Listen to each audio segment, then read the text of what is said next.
Hey everybody, we've just done an absolutely mesmerizing show with JD Barker. I don't think we were that mesmerizing at all, but JD Barker really was.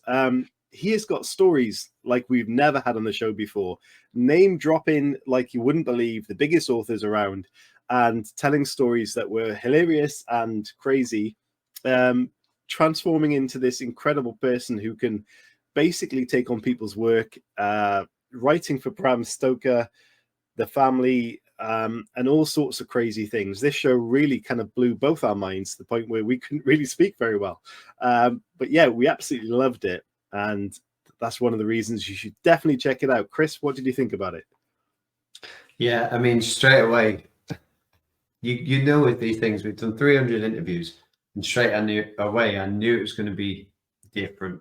It's like different gravy, I suppose. Yeah, we're talking definitely. about that, because in the first few minutes, he talked about getting in touch with Stephen King and asking his permission to use Needful Things, and I thought that was incredible in one of his stories, and obviously his journey into getting to that. Then he talks about James Patterson and obviously working alongside him and the things that he's learned, and obviously the Bram Stoker stuff as well was just, honestly, I don't think I've ever struggled so much in an interview, because I was just so fascinated by what he was saying. I wasn't actually thinking, oh, I need to ask the question. Yeah. So yeah, you probably see that in the interview, but I honestly would say it's one of the best interviews that we've ever done. So you definitely need to check it out. Yeah, to be honest though, as well, he started off as an indie 10 years ago, and in that 10 years he's worked with some of the most incredible people. He's got some amazing stories, and he's next year releasing a book almost every single month with big other authors and his own books as well. He's releasing almost a book a month, which is just incredible. And he talks about that process as well. So you can learn all about that and his stories and his journey on this episode. So get our Substack, join it, become a member, become a paid member, which supports this show, helps us support authors, and gets you live access to these interviews. You can ask your questions live. You can also watch it and listen to it before anybody else. And in 2 weeks, it will go live to the public, but you not live to the public, but to the public, and you get to watch that live. Oh my God, out at that point. But become a member and support us that way and get the exclusive early access to what was an incredible episode. We're still flabbergasted. Can't speak at all. We've lost it. But there you go. Great show. Check it out, people. Hit that link wherever that link is. Hit it. I've since talked to a lot of people on the marketing side and PR firms, and they've kind of picked it apart. And essentially, like, I've taken a lot of situations that shouldn't have worked and turned them into something.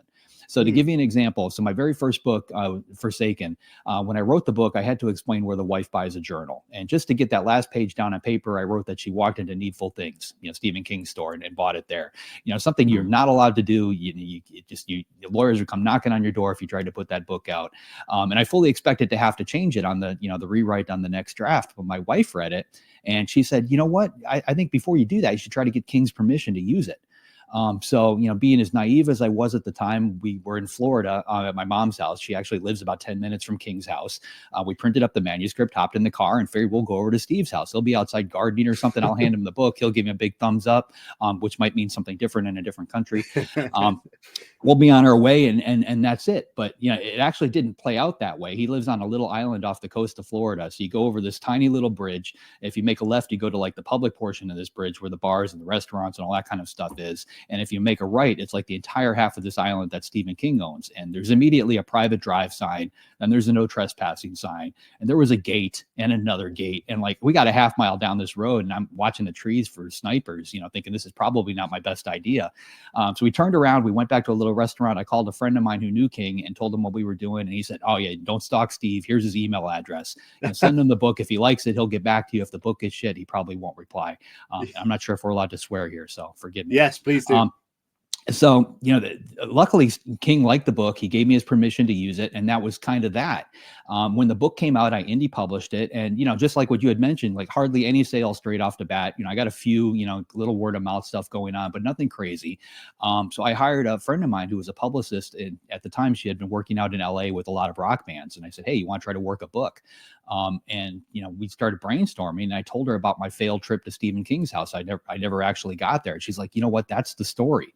So she started pitching that story to all these publications, and then Publishers Weekly ended up writing a piece about this, new author trying to get to Stephen King's house to get, permission. And when that story came out, that's what really lit the fuse, because librarians saw that, bookstore owners saw that, they started reading about the book, talking about the book. And before I knew it, I sold about 250,000 copies. So I basically took something that could have been a non-event, that should have just kind of vanished, as a failure, and twisted it into something that worked out. It's an incredible story. I mean, you're co-working with James Patterson now, and is that something you did again?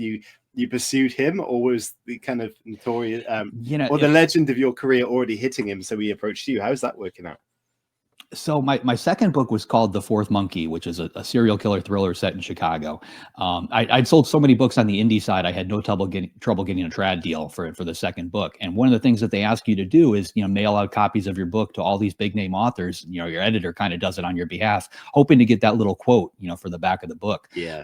So Patterson was on that list, that mailing list of, probably 50 other big name authors. So I didn't think twice about it at the time when they sent him a copy.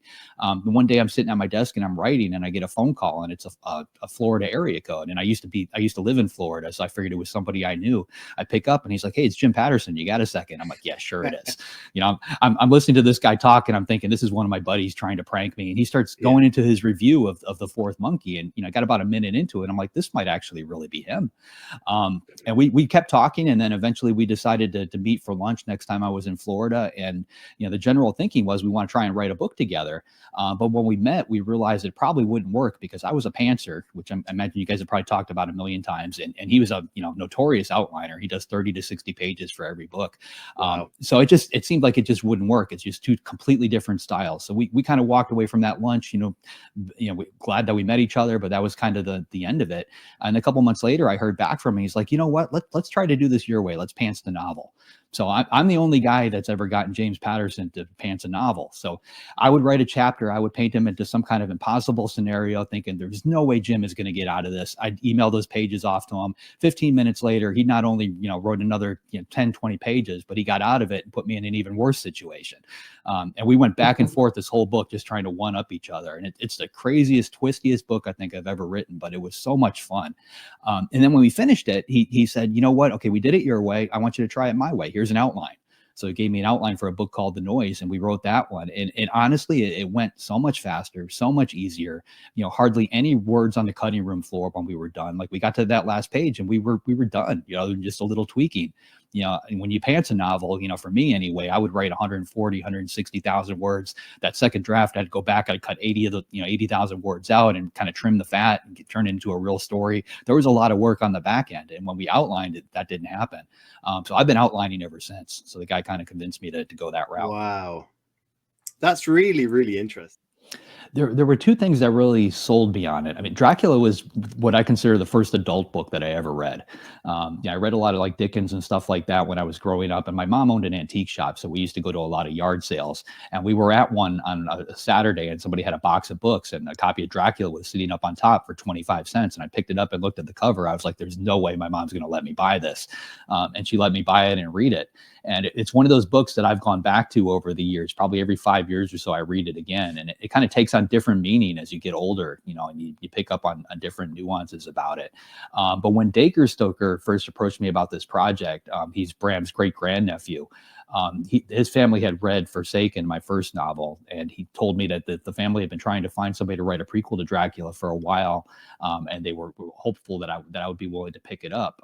And partly because of what I was able to do, the whole mimicking thing, being able to write like other people, but also because they liked my writing style. But two things that he told me actually sold me on the project. The first was that Bram Stoker fully believed vampires were real, to the point where he actually had himself cremated when he died at a time in history when people didn't do that. He was worried about a vampire coming for his immortal soul. And he actually tried to sell Dracula as a true story. The second thing that Dacre had told me is that where Dracula starts, Jonathan Harker on the Train, is actually page 120 of the original manuscript. His publisher stripped out the first 120 pages of the book because Bram basically used those 120 pages to tell the world vampires were real. So he gave that manuscript to his editor. His editor pushed it back across the desk and said, "No way we're going to do this. It's too scary. People are going to buy into it." And at the time, Jack the Ripper was active in London. Supernatural was common. People believed in that, so they weren't willing to do it. So like knowing those two things, and then knowing I was going to be able to recreate basically those 120 pages, like that completely sold me on it. To watch or to listen to this episode, you can do on our Substack now as a paid member. By doing this, you will support our show to grow, be able to watch live, and ask your own questions too. For those who are not members, you will be able to watch the full episode on our YouTube channel and listen to the full episode on our Spreaker Prime podcast, 2 weeks after the live show. The WCCS, together as one, we get it done.